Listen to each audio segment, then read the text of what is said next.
Ayah dan bunda, jika saya umpamakan ini adalah kantong jiwanya anak-anak ya, kita kasih dia apresiasi, kita kasih dia cinta dan kasih sayang ya, kita cukupi kebutuhannya, kita puji pekerjaannya gitu ya, dan kita berikan bahasa-bahasa kasih yang dia perlukan, maka dia akan tumbuh menjadi anak yang penuh jiwanya dengan perasaan kasih dan sayang, dengan rasa percaya diri, sehingga dia tidak akan mencari tempat di luar sana gitu. Kenapa dia tidak mencari tempat di luar sana? Karena di rumahnya dia sudah tercukupi ya apa yang dia butuhkan gitu. Lalu apa kabar ayah dan bunda jika konsep jiwa anak-anak ini kosong?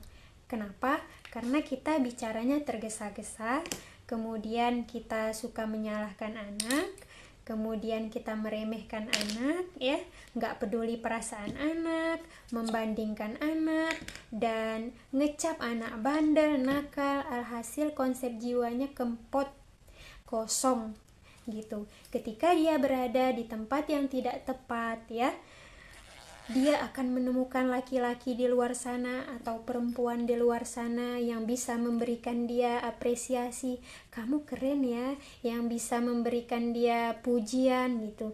Lalu dia akan jatuh di tempat yang salah ayah dan bunda. Nah, sebenarnya banyak sekali hal-hal negatif yang ditimbulkan di luar sana akibat dari konsep diri atau kantung jiwa yang kosong dalam diri anak-anak kita ayah dan bunda. Jadi akan terlibat dalam seks bebas ya, dengan pacaran sana sini. Kenapa? Karena dia merasakan terpenuhi emosi-emosinya di luar sana, dan dia akan terlibat di lingkungan yang salah, penggunaan narkotika misalnya. Kenapa? Karena itu yang membuat dia tenang dari hal-hal yang membuat dia stres, entah itu di rumah gitu. Jadi ayah dan bunda, sebenarnya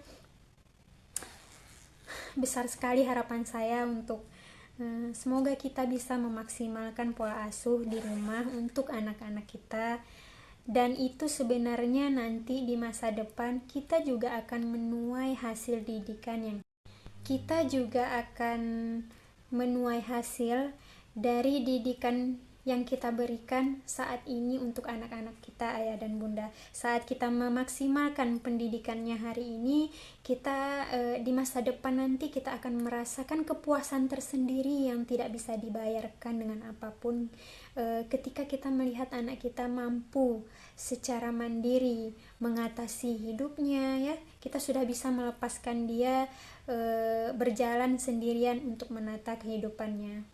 Namun ayah dan bunda, apa kabar jika hari ini kita gagal mendidik anak-anak kita? Di masa depan kita akan melihat dia sebagai anak yang tak punya arah untuk bagaimana menapaki jalan hidup ini ya.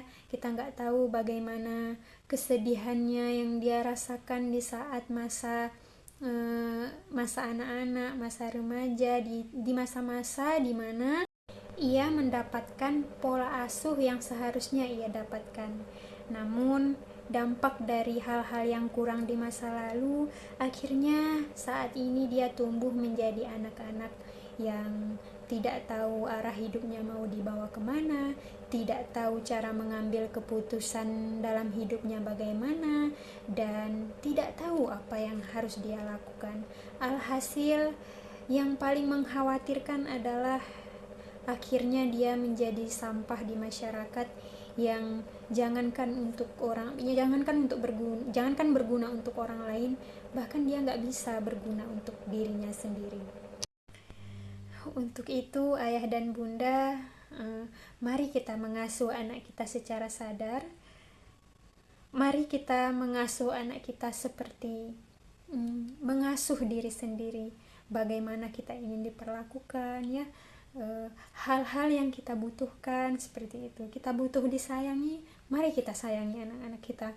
Mari kita berikan dia perkataan yang lemah lembut, bukan karena kita udah capek kerja lalu kita emosi dan kita lampiaskan perasaan amarah kita.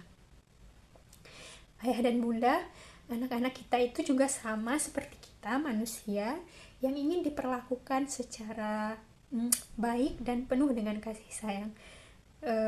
Apa gunanya uang yang kita cari jika kita besarkan anak kita dengan kelelahan bekerja, lalu kita melampiaskan emosi kita di rumah, seperti itu. Banyak sekali keluhan-keluhan anak-anak saya, ya, karena saya sebagai wali kelasnya. Keluhannya kurang lebih seperti ini. Mama sama ayah sering sekali membentak abang, sering sekali berkata kasar, nyuruh abang bicara lemah lembut, tapi ayah sama mama ngomongnya kasar. Ayah selalu suruh abang sholat, tapi ayah nggak sholat gitu. Mama selalu suruh abang berkata jujur, tapi ada diajarin bohong, Bu. Sesimpel, nanti kalau ditanya ayah bilang kita dari masjid ya nak, padahal pulang dari pasar, kayak gitu. Jadi itu kita juga udah ngajarin anak untuk berbohong. Abang gak pernah dikasih ini itu, Bu, selalu dibatasin. Jadi itu kayak ngajarin anak, dia ngambil barang kawannya, suka mencuri, ngambil barang kawan yang dia suka. Karena ketika diminta sama orang tuanya, dia gak dapat. Tapi dia harus melihat keindahan barang itu dari jauh. Dia gak dapat, alhasil dia tumbuh keinginan untuk mencuri gitu. Ada lagi keluhan, abang gak dikasih main-main, Bu, sama mama. Selalu harus di dalam rumah aja, gak boleh main sama teman-teman di luar rumah, kayak gitu. Ayah dan bunda, dunia anak adalah dunia bermain. Kalau ayah dan bunda takut anak-anaknya terbawa pengaruh pergaulan yang tidak bagus, gak apa-apa ayah dan bunda bawa orang lain untuk main ke dalam rumahnya, mungkin itu bisa jadi solusi. Atau ayah dan bunda dampingi anaknya untuk bermain bersama teman-temannya, karena mengurung anak di dalam rumah itu menumbuhkan bahwa sikap individualis ini adalah benar gitu ayah dan bunda. Jadi anak-anak tidak punya kemampuan bersosial dengan teman-temannya. Alhasil ketika dewasa nanti dia juga nggak tahu gimana cara bersosial gitu. Ayah dan bunda nyuruh anak-anak kita untuk tidur siang dan belajar serajin mungkin itu hal yang bagus, tapi jika dilakukan secara terus-menerus tentu saja itu juga akan memberi dampak yang buruk, karena anak juga butuh bersosial dengan teman-teman yang lain. Ada ilmu-ilmu yang lain yang harus kita ajarkan, yang tidak bisa didapatkan jika individualis begitu.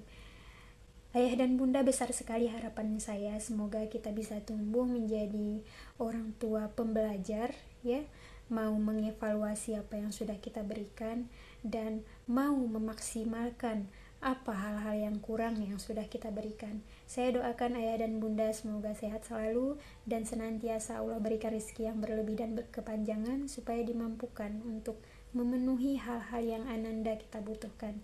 Terima kasih ayah dan bunda.